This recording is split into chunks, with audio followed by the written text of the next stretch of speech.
Hi, these are your energy stories for the first week of June 2022, and I'm going to cheat this week and let slip in a story from yesterday because it's too important to wait a week.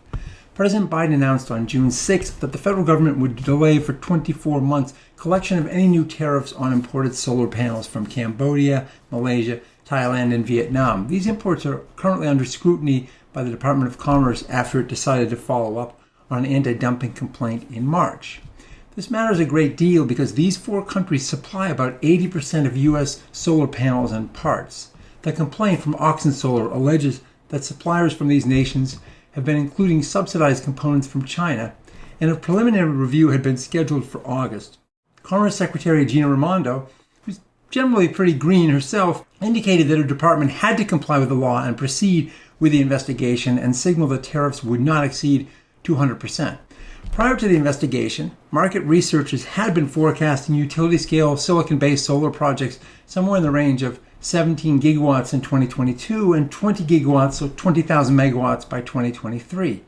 After the investigation commenced, over two-thirds of those projects were reported to have been at risk of cancellation or delay of a year or longer. To take one example, NextEra had announced delays of between 2,100 and 2,800 megawatts of projects for up to a year.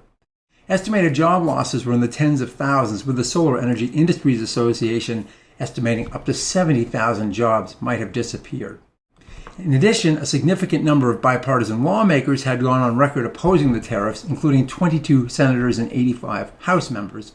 Well, the Biden administration finally came in and said, we'll push off those tariffs for 2 years, citing Section 318A of the Tariff Act of 1930 as the basis for that authority, and took pains to indicate, though, that the investigation has not concluded.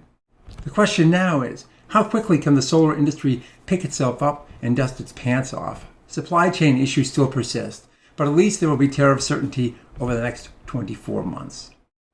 That announcement comes just in time for New York State, which announced last week awards for 22 large-scale solar and energy storage projects to be constructed across the state. Together, they will add more than 2,000 megawatts of clean energy and roughly 160 megawatts of storage to the state's power grid. Switching to EVs, Ford finally started selling its F-150 Lightning electric pickups in the end of May, delivering 201 to dealers before the month closed. Let the EV games truly begin as the market now finally has passenger vehicles of all types, not just sedans and crossovers.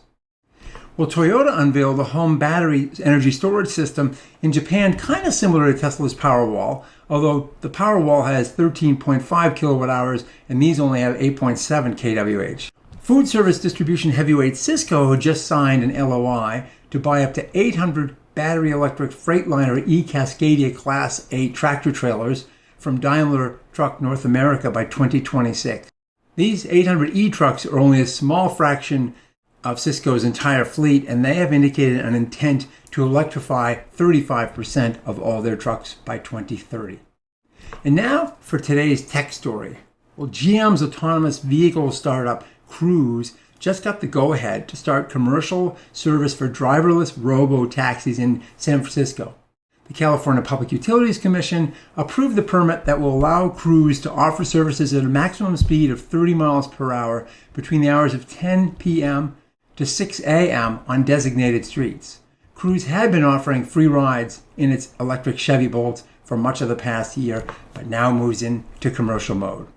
Well, thanks for watching, and we'll see you again next week.